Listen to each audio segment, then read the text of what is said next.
What if your next quiet time could leave you with something beautiful to look back on years from now? Well, today we're creating a simple scripture reflection page together. No artistic experience is required, just a Bible, a pen, and a willing heart.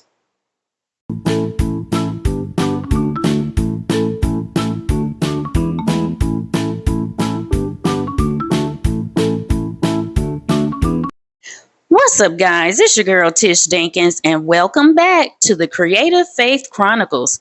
Today, we're creating our very first Bible journaling page together. This is one of my favorite practices because it helps me slow down and really absorb what God is saying through the scriptures. For today's page, you're going to need your Bible, a pen, a highlighter, and an optional stickers or washi tape. I'm going to use this gold washi tape here. Remember, simple is perfectly okay.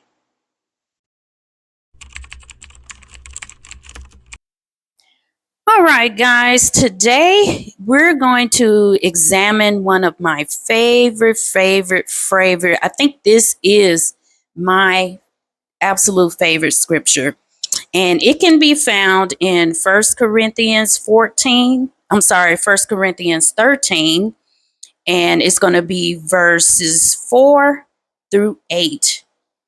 And we're going to read it twice, and we're going to read it slowly and take a pause in between the scripture so we can really reflect on what we're reading here. So First Corinthians 13, starting with verse 4. Love is patient. Love is kind. It does not envy. It does not boast. It is not proud. It does not dishonor others. It is not self-seeking. It is not easily angered. It keeps no record of wrongs. Love does not delight in evil, but rejoices with the truth. It always protects, always trusts, always hopes, always perseveres. Love never fails. Now we're going to read it one more time. Love is patient, love is kind, it does not envy, and it does not boast. It is not proud, it does not dishonor others, it is not self-seeking, it is not easily angered, it keeps no record of wrongs. Love does not delight in evil, but rejoices with the truth. It always protects, always trusts, always hopes, always perseveres. Love never fails. So sit with that for a minute. This is basically talking about all the traits of what love is. So you want to sit with it and then ask yourself questions about what you just read. The first question, what words stand out to you or stand out to me if you're talking to yourself? What is God trying to teach me in this scripture? How can I apply this verse today? So you sit and think about it for a second, what stood out to you. But in the meantime, I'm going to go ahead and tell you what stood out to me. So the part that stood out to me was love does not delight in evil. And why does that particular phrase stand out to me? Well, I'll tell you, because when I read that initially, this was my first thought. When you enjoy doing wrong, it's one thing to do wrong and you feel remorseful about it and you're like, man, I shouldn't have did that. But it's another thing when you actually enjoy doing evil and wrong things. You have officially separated yourself from God because you're not displaying love. You have fallen into the snares of the devil because the devil is the father of evil, and you basically have become one of his sidekicks. And so that was the initial thought that I had when I read that. Now, once you've read it and you reflect on it and see what God is basically telling you, the next thing you want to do is you want to simply highlight that verse. You want to highlight that verse, and then off to the side here in the margins where you can take notes, you can write a title beside it, and you can also write a supplemental sentence here that basically reflects what you just read. So since this part here, love does not delight in evil but rejoices with the truth, stood out to me, I think the sentence I want to write beside that is, today I am choosing to display the traits of love, and I'm going to display that every day to everyone, no matter what. And then you can finish it off by adding additional stickers, or if you want to draw a flower or any other type of doodle next to that statement.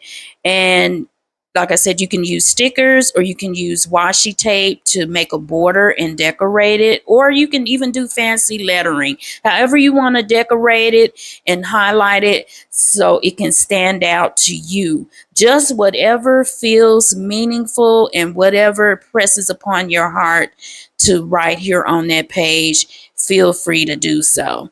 So now I'm going to stop talking. I'm going to actually complete this journaling page, and then this is going to conclude our journaling together.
One of the reasons I love scripture reflection pages is because they create reminders.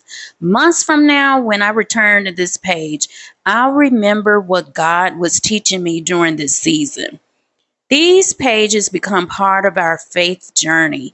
They are visual testimonies to God's work in our lives. Don't worry about making your page perfect. Please don't. Focus on making it personal. Your Bible journaling page should reflect your thoughts to God, not someone else's. This week, I challenge you to choose one verse, create a simple reflection page, then share your favorite scripture in the comments below. I'd love to know what God is speaking to you through His Word. If you like more scripture prompts and printable journaling resources, be sure to download the free Creative Faith Sampler Kit linked down in the description box below. In the next episode, we'll explore how Bible journaling can help reduce stress and anxiety through God's promises of peace.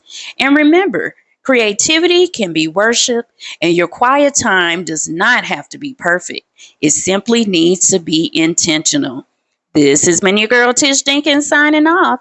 And until next time, keep creating, keep praying, and keep growing in faith.